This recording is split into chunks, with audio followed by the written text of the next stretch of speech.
Hello everyone, today I'm here with my wife Hello. and we're going to talk about Retroid. And what we have in front of us is the Retroid 3 Plus. Also, the Retroid 4 Pro and the Retroid 5.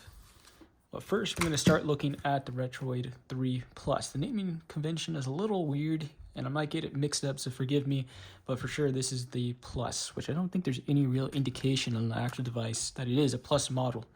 But anyways, I have a lot of great things to say about Retroid.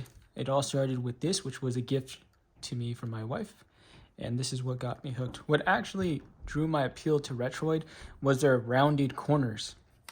It has less stress on the palms, and also kind of looked and reminded me of the original, the prototype version of the Game Boy DS before it came out. It had rounded corners, and then they kind of changed the design, which was a little disappointing. But anyways, let's talk about the Retroid. Let me turn this on so we don't have too much of a reflective surface. Let's talk about the face buttons, the ergonomics, how it feels, and we'll do the same with the other two as well. But most of my time will probably be spent looking at the Retroid Pocket 3 Plus, this one. Alright, so this is heavily modified. For one, when I got this, I believe this came with rainbow colored face buttons, a gray D-pad, and I think gray analog sticks. These are Hall Sensor Gillikit sticks. The original ones were gray, not Hall Sensor. I didn't ever have a problem with them, but since I wanted to change the color, I figured I would go and get myself Gillikit and test them out. And yeah, they're pretty good. A little bit tighter than the ones that come with Retroid. The ones that come with Retroid are pretty loose. These are kind of recessed in a little bit, as you can see, but they work fine. Not a lot of travel though, which I think that could be good, could be bad, but I had to get a little used to it. We're gonna see a difference in that in the other Retroids to come. Up here we have the start and select. I did notice that people do complain about that, but I don't mind it. I have really long fingers, big hands. Reaching this was actually pretty comfortable, and I got used to it at the time. It never bothered me. Here we have the volume buttons on the side. That also isn't too much of a big deal. I think that one kind of makes sense to me. One that's kind of weird is the home button and where it is. You don't really, since it's really tight, you don't push it on accident. And originally the software came with an option where if you push it, it would ask, are you sure you want to leave the application? I turned that off because that was annoying. It's such a tight button, it requires a good amount of force that it never really caused any trouble. You have clicky sticks. Whoops. Oh, that was weird. Yeah, the performance on each one is slightly different and varied. You'll learn a couple things as you play around with them. Even now, somehow I was able to get another application to appear. I guess clicking both sticks causes your last application to appear. I didn't know that until right now. All right, so let's talk about how everything feels. The D-pad, like they are with all Retroid devices, is very clicky and tactile, which is really, really nice. D-pad I really enjoy and feels really nice. This, out of all three, is the lightest and probably the easiest to work with. Even though this is an older device and even feels kind of cheaper, it probably is kind of one of my, I wouldn't say preferred, but one of my favorites to really play around with. I spent a huge amount of time playing around with this. The reason why I wanted it at the time is I had a GPD Win Max 2 and a Win Max 1. And the thing is, they're just kind of big, bulky. They can get a little uncomfortable over time, and they get hot really quickly. At least they did for me. So this is nice because it doesn't ever get hot. Even if you play for a long time, it'll get warm around the center here. But your hands are typically normally like that, and you almost never feel it. If you reach for it, yeah, you can feel that heat. The battery life, looking at that, is fantastic on each device. It lasts quite a while. I don't remember the actual times themselves, and I've had this for I think 3 years, and according to this, the battery health is still pretty high. It says 100%, but if you actually look, the estimated capacity is just a little under its design capacity, and it never gave me any problems. And I've played this a lot, actually, probably more than I've played on the the 4 and the 5, which we'll get into later. So I spoke a little bit about the analog sticks. They are fine. I'm used to them, and they feel pretty nice, especially the Hall Sensor. I can't speak for the old ones, but they are also fine. If I recall, the original ones, which were gray, were very loose. And I think this tighter feel is a little bit nicer, especially because of its recessed in design. Let's talk about the face buttons. These are also heavily modified as well in this case. Originally, they were rainbow, but because I got the Retroid 4, and actually when I ordered it, they were already rainbow, I decided to swap them out for these more reddish purplish I'm not really good with colors, but reddish purplish kind of style. They are very tactile. Originally, if you get the original Retroid Pocket 4 Plus, which I don't think is available through the official site, but you may be able to find it on AliExpress or Amazon, I think. I'm not too sure.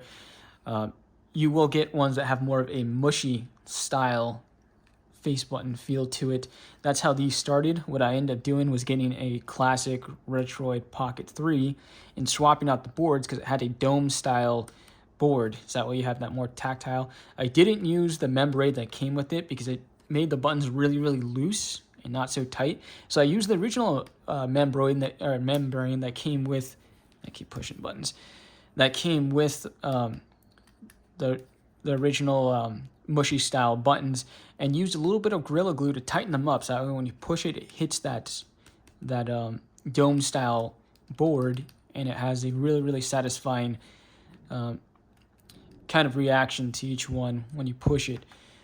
So the bumper buttons here, very clicky, pretty loud, but not too bad when you film, not too bad to the touch. These shoulder buttons here are actually not all that great. They have kind of a popping feel and a popping sound. But according to my wife, you said? Yeah, I think it's satisfying. Yeah, satisfying to hear, right? Kind of like, almost like popping that kind of padded wrap that comes in with some packages, you know, where you can pop them, little poppers. Kind of like that, yeah.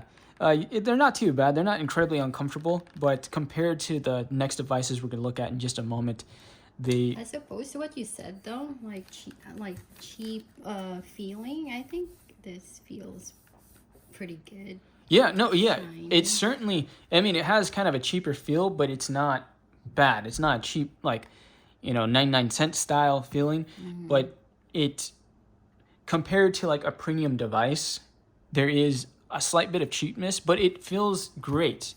Being cheap isn't always bad. It's just, a way to compare. But yeah, this has more of a smoother surface and a smoother feeling. We're going to notice there's a very slight variation in the following devices when it comes to the surface. When it comes to gaming, so I tested this out a little bit earlier. To my surprise, could be because of updates, it runs PS2 at native resolution just fine, which is surprising to me because when I originally tried this out, when this was my main device of Retroid gaming, PS2 had a lot of stuttering and a lot of kind of slowdowns, constant slowdowns. Now, this isn't at perfect speed. I've noticed that there is just a really, really almost unnoticeable slowdown, but this is playable. What I'm playing here is Yu-Gi-Oh! Capsule Monster Coliseum. And this is fine. This is definitely playable. I can play through the whole game like this. Just a little slow, but you can still have fun. So I'm surprised. So you can definitely play from PS2 and under. Runs all other games fine. If we go pull up some, let's see if I have the game still running. Yeah, so see we have Crash, runs fine. No input lag, at least noticeable to me.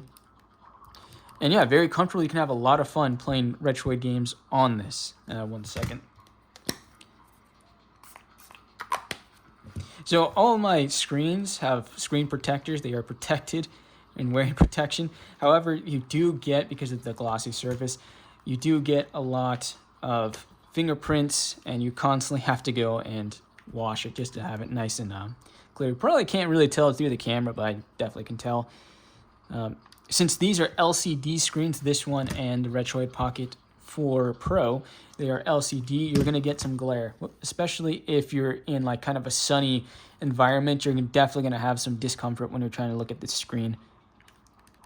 But yeah, runs fine, no input lag. Even if we go back to PS2, I don't really notice any input lag. This isn't the best game to really try that, but I push the button and it seems to move just as I want it to. I don't notice any discomfort when it comes to the controls. So since this does not have a back button, only a home button, you have to kind of map going to the menus to a pre-existing button. For me, I use the right analog sticks click, or R3 as it's known.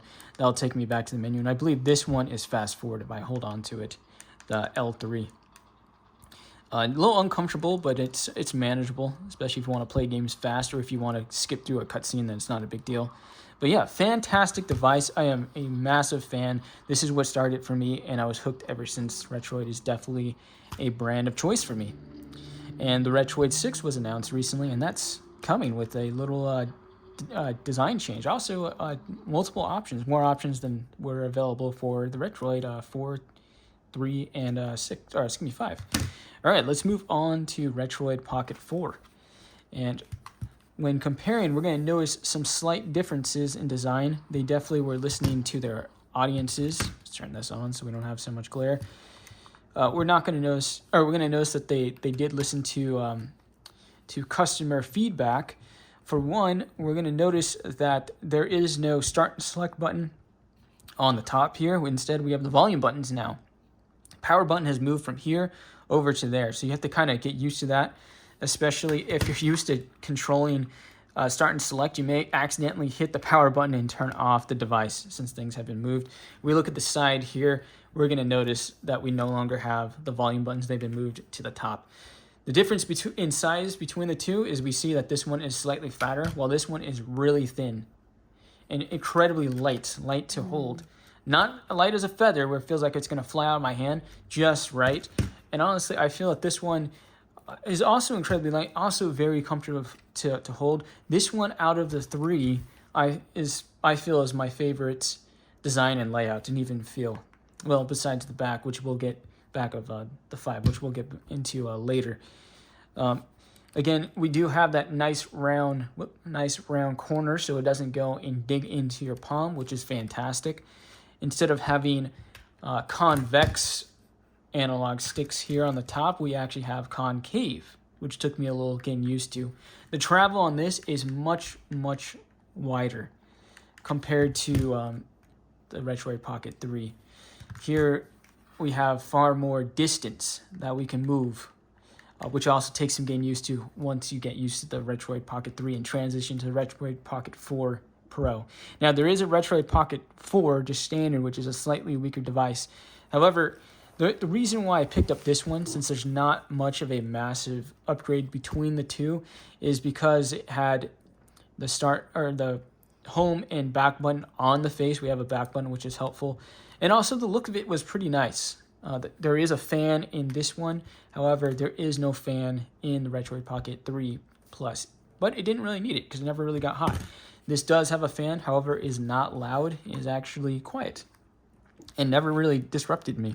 And because of its position, which is always in a kind of weird position, because of the way my hands hold the device, I don't ever feel air pushing out of it, out of the grills here. So we're going to see we have grills here just for, I guess, to let hot air out maybe, or heat out, I guess, a way for it to escape. Here we have the grills on the top and also on the back where the air gets blown out here and a little bit out there, which is nice. Get air out. I should also mention while I'm looking on the back that these things are very repairable friendly, and you can open them with ease. The actual device comes with a screwdriver you can use to open up these, I believe they're hexagonal screws. So they're very open to allowing you to open things up. However, I think it possibly does void the warranty if you remove the warranty sticker. There's a warranty sticker. They allow you to remove the face buttons, no problem. But I believe they don't want you to go anywhere beyond that, because if you do something wrong, they don't want to refund you for something that you may have ruined on your own. But yeah, very modifiable, friendly. You can swap out, I believe you can swap out these buttons or switch them. I mean, you can definitely swap out the buttons for different colors as well. Let's talk about the surface as well. So let's go feel that. We're going to feel it has more of a rigid, itchy surface, right? Yep. Compared to the rough. Yeah, a little rough. It's loosened up a little bit due to just use, and my hand oils kind of just eating away at the surface. It was far more itchy when I first got it. It's a lot softer. It's kind of like the AYN Thor. When I first picked that up, it was very, very like rigid, right? But over time, as you hold it, and dirt and everything that it collects and just kind of molds into the actual mold itself, it ends up becoming slightly more smooth.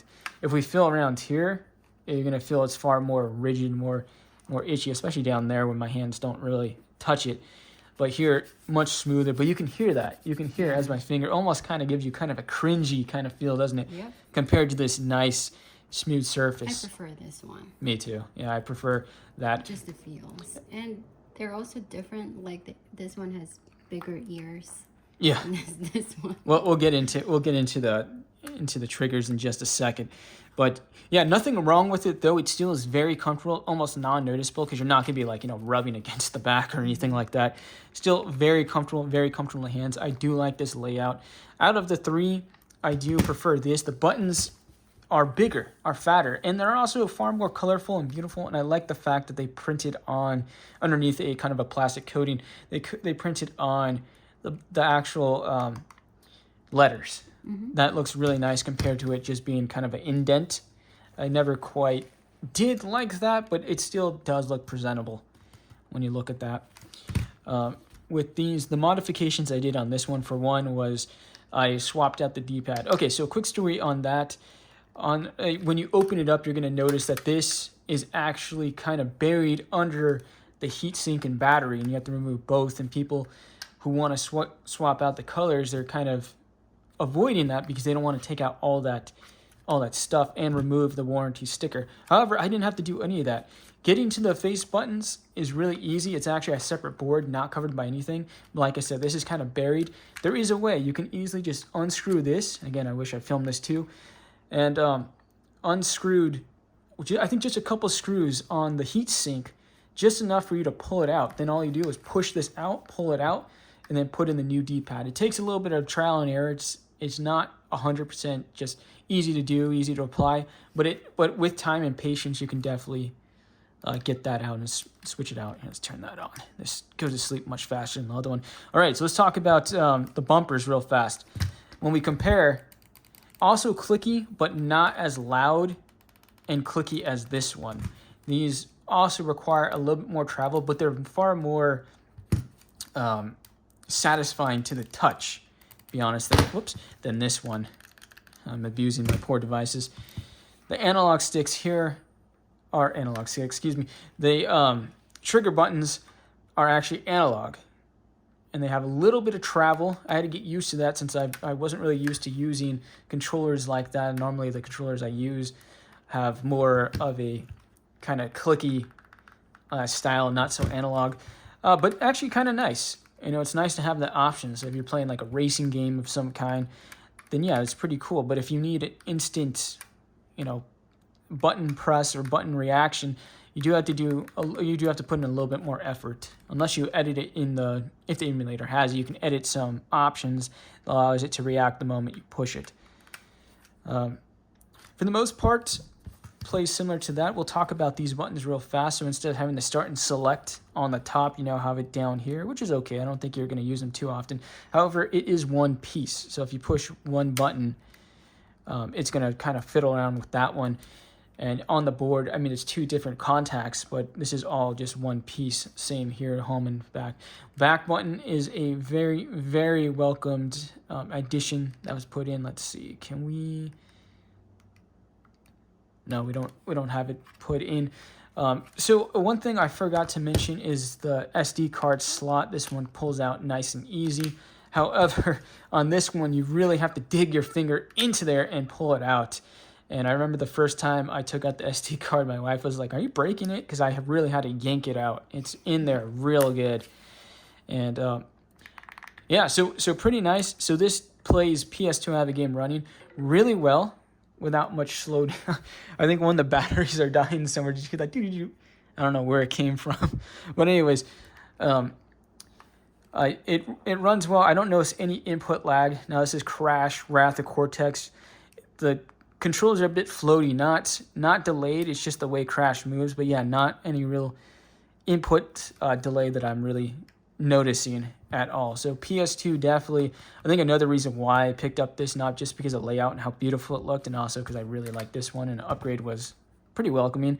I did enjoy the fact that at the time it was advertising that it can play PS2 pretty well. It can even play some Switch, or not Switch, it probably can, but Wii and GameCube, which does okay.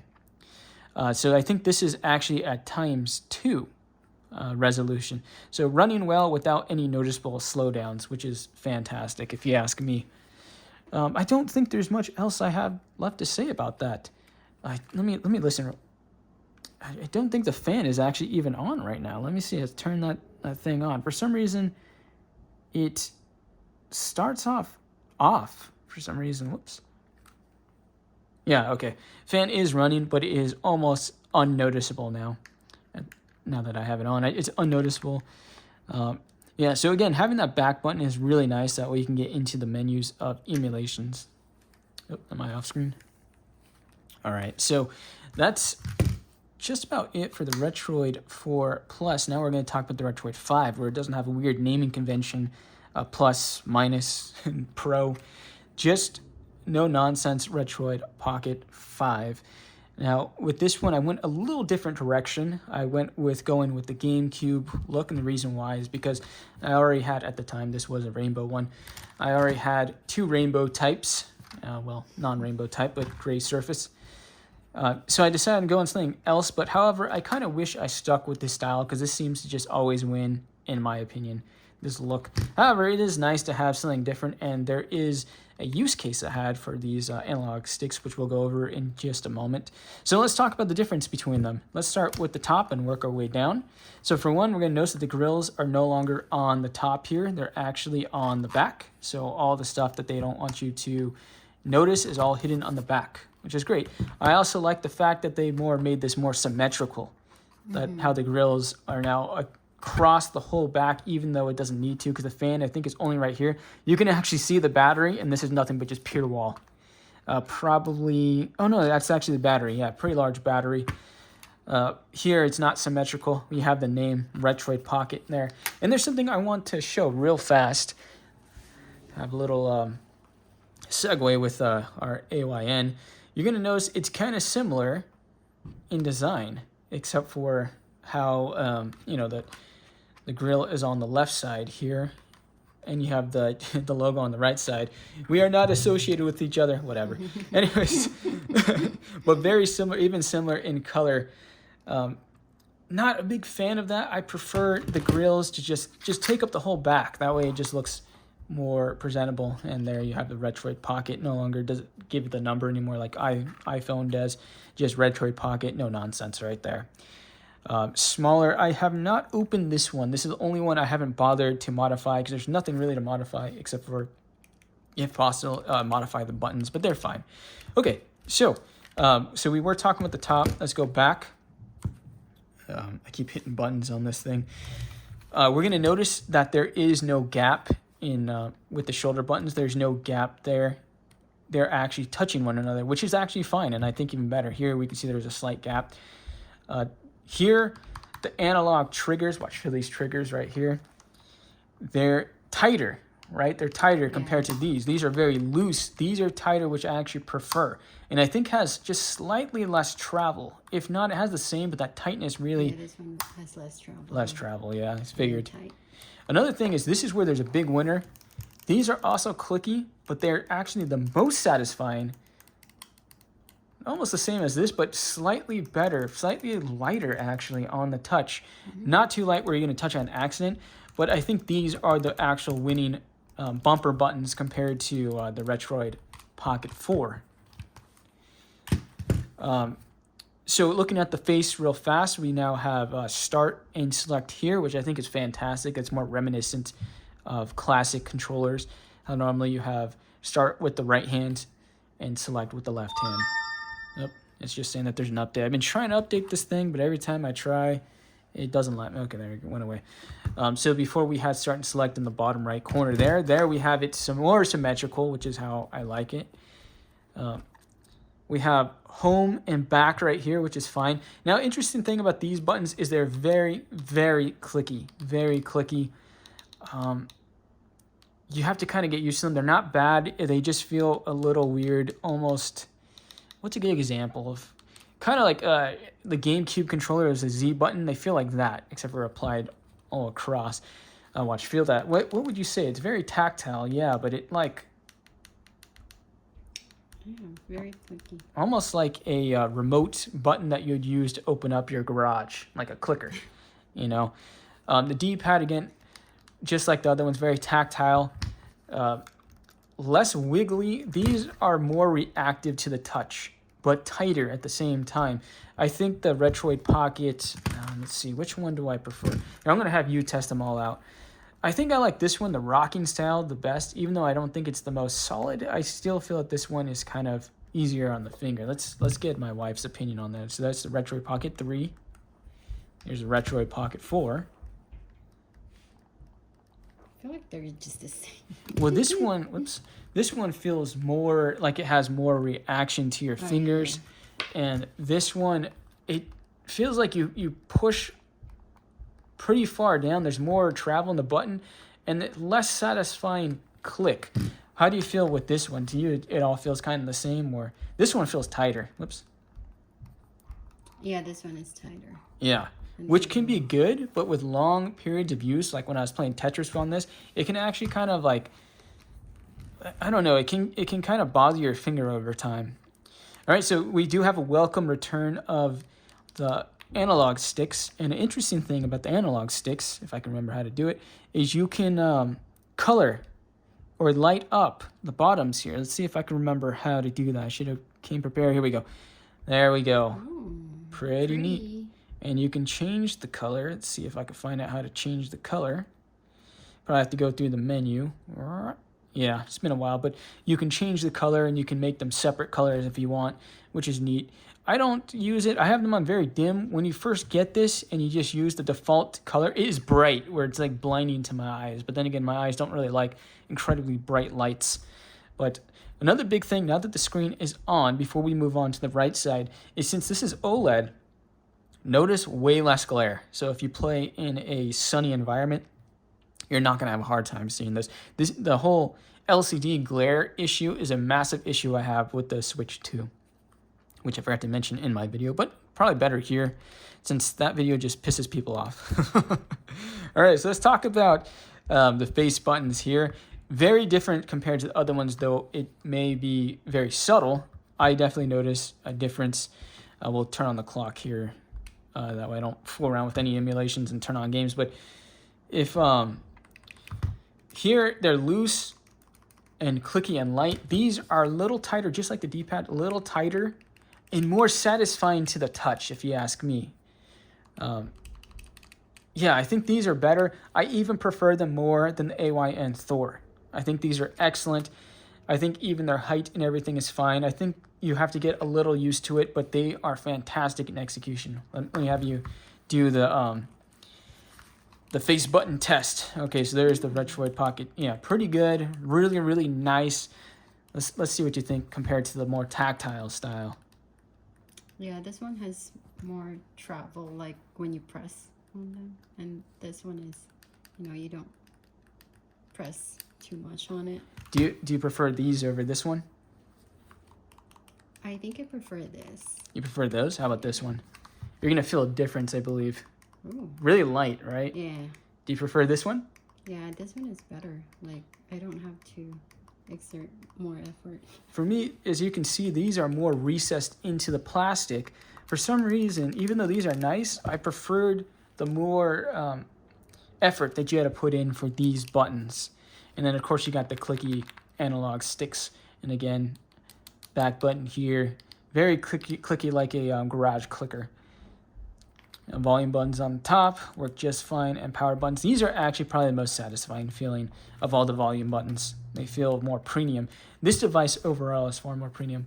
Looking back on the back, we also have more of this ergonomic feel, which actually is incredibly comfortable. Probably the most comfortable out of all of them. Not that there's anything wrong with these. I really like the feeling of these. This is definitely the lightest one. A little heavy, which feels a little bit more premium. And this one definitely is the heaviest, but hardly noticeable in difference of weight. And then you have here where they seem to have changed the design for the memory card. The SD card pops right off, almost no effort needed, and goes back in, no problem.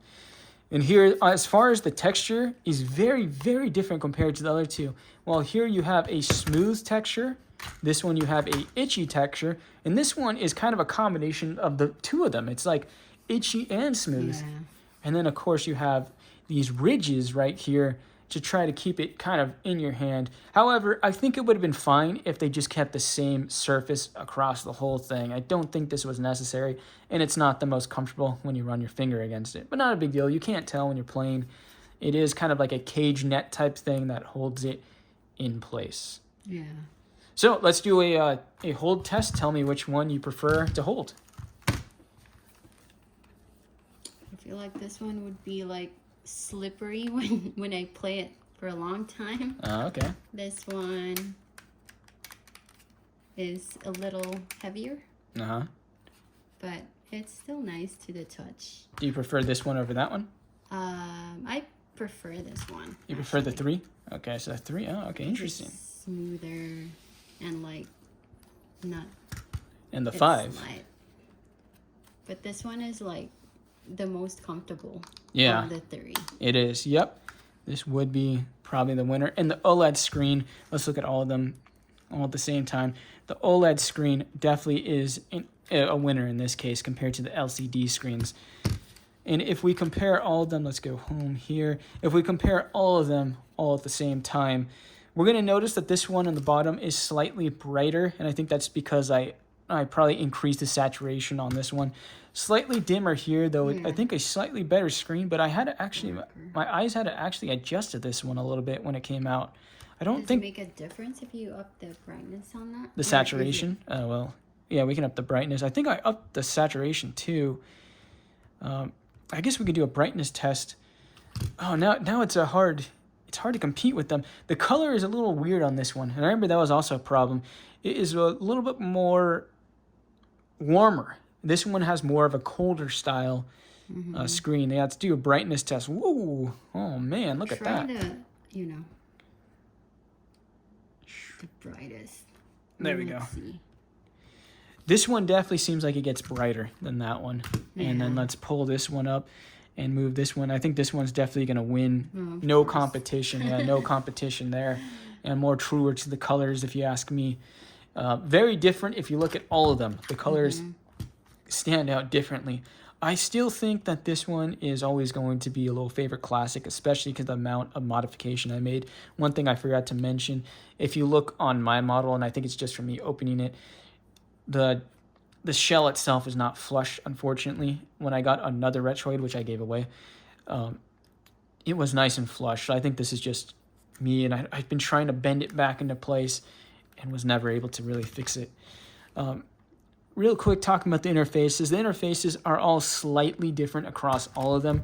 The Retroid Pocket 3 Plus, which is more of an older interface, for one, we're going to notice a yellow files border there, while these have more of a blue.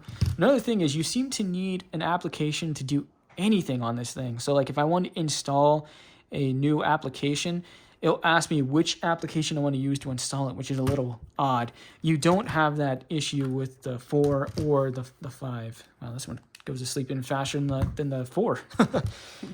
One's more sleepier than the other.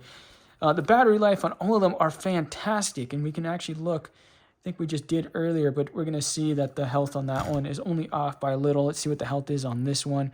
I probably played the 5, unfortunately, the least, just because when I got it, I was a bit busy, but absolutely love it. Probably spent more time on the 3 than I have any other device. When I got the 4, it wasn't long after that they announced the 5, unfortunately. So the 4 didn't really get a lot of time. This one, it's saying that even though this is just estimation, the battery is still in wonderful shape as far as battery health goes. And I imagine this is probably... oh, why is the Pro not on here? I should have the Pro for all of them. Anyway, I imagine it's going to be the same. No, it's saying it's off by a little. But again, this is just estimation. Still, hardly any noticeable change in the battery. These batteries will last you as long as you need it, definitely for a long enough for a long game session. So I'd say 8 hours or plus, maybe 10 if you're really reaching there. Could even be more. Just depends on your use. Okay, so the cool thing about these two here and their analog sticks is you can actually remove the analog sticks and swap. That's pretty easy. Yeah. So and there's even more to it that I'm going to show in just a second. So let me see. Yeah, here's the black one. So you can put in black if you prefer. I think it looks not so good on this Yeah. device at all. But what I have done, since unfortunately this has been succeeded by AYN Thor, which I have here, I was not a massive fan of the analog sticks that came with the Thor. So what I did was I stole the analog sticks from the GameCube Retroid Pocket 5 and used them for my main analog stick and the C-stick, and this feels fantastic. In this situation, I'm playing with the bottom screen off just to save some power, just because the games I'm playing right now is just on the top, but I do use this a lot for DS. Brought to you by Apple. It's actually an Apple device. So here I have some extra black ones I'm going to put on temporarily. What I may do is order some GameCube analog sticks, so that way these have that GameCube look once again. But for now, we'll put on black, and I think gray is fantastic for these. Originally, I did have black on there, but decided, you know, I kind of want a different color for each control scheme, and yeah, there you have it. Okay, so that. Oh, let's talk about the interface a little bit. Of course, you're going to have some PS2 working completely fine, and it's not going all the way to the bottom. Let's just throw on some Wrath Cortex emulation all the way up to probably Switch. Not the full category, but GameCube, Wii. Well, I haven't tried Wii U, but GameCube, some Switch. I have played some Switch on this. Run fine on this thing. And again, it looks beautiful, especially if you can up the resolution. This is the device definitely of choice when it comes to having a smaller, not quite pocketable because it's longer, as you can see, but definitely small, compact device that you can hold. It's not going to wear out your hands at all. It's definitely going to allow you to play for long periods. And again, it feels very light. And this one, out of all of them, I think feels the less cheap. And again, cheap doesn't always mean bad. It's just a way of comparing as far as material goes, especially if you compare it to a premium device. Okay, so before we close this video, I brought the scale, and we are going to see the difference in weight for each one of the devices. Weight test. So let's look at the Retroid Pocket 3, and this is in ounces. So we got, let's try, I think for the most part, people like to go with grams. So let's go with grams. Okay, let it dance around a little bit. All right, so here we're looking at around 24. Let me make sure real fast. That's on a soft surface.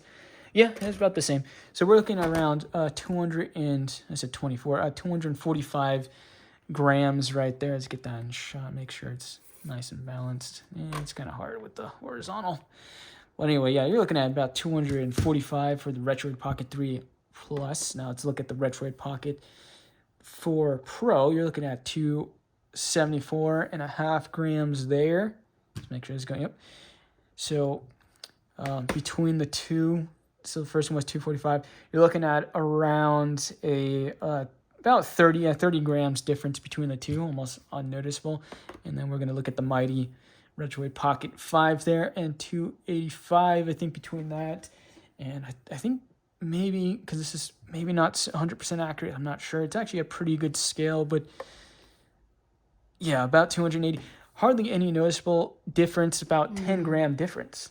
Yeah. That's really good. Now let's look at the AYN Thor. Definitely I could feel a difference in heaviness.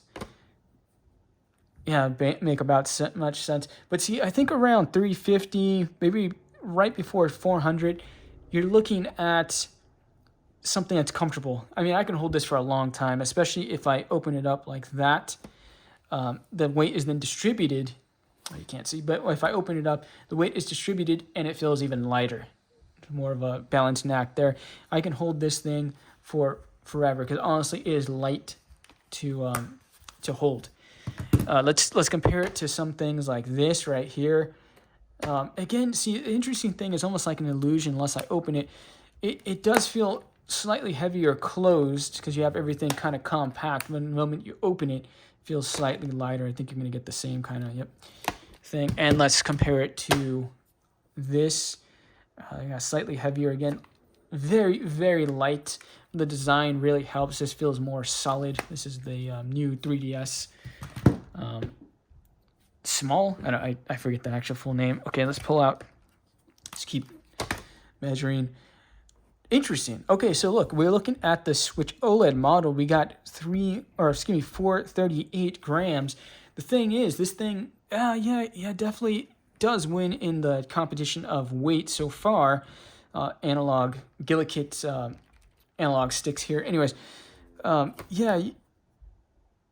definitely does win in weight, but since it's so, it's the weight's so distributed here, it's not going to really wear out your hands. I think if you play for a very long time, maybe, I don't know, not my hands at least. My hands can definitely handle that.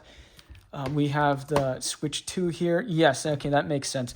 Yeah, definitely if you go beyond that 400 mark, you're looking at something that is going to be uncomfortable, especially for long periods. And yeah, this is uncomfortable, even if it is distributed. In my opinion, the weight is rather, it can be tiring over time. And then, of course, we're going to pull out, this is definitely going to win the competition of weight here in not a good way.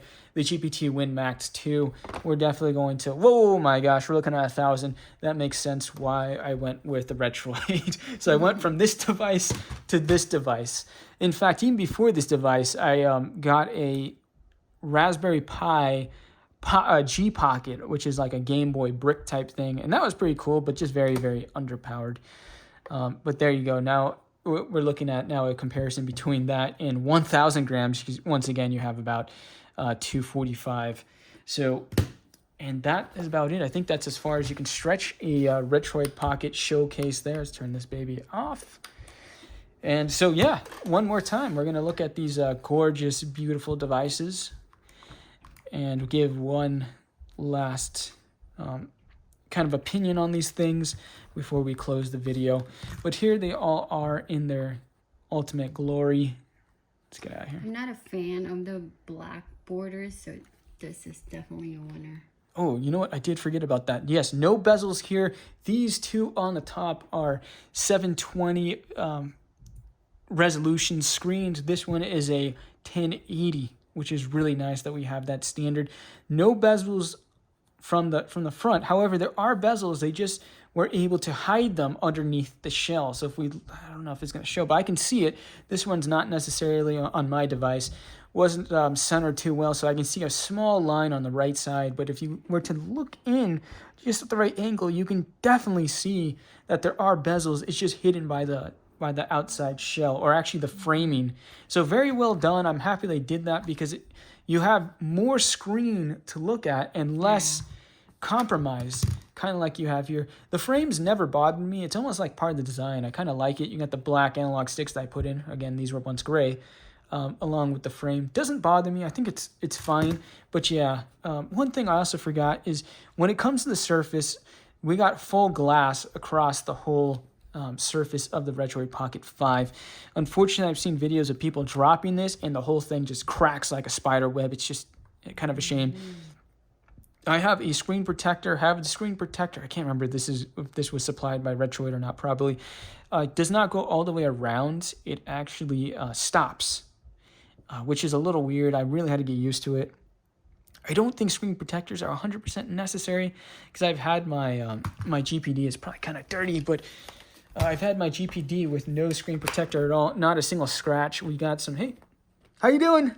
Anyway, you got, some dust and stuff. Really, really awesome device. Yes, GPD devices are pretty cool, but their customer service is not so great, and also, I don't know. They're kind of big and they're really expensive for what they are.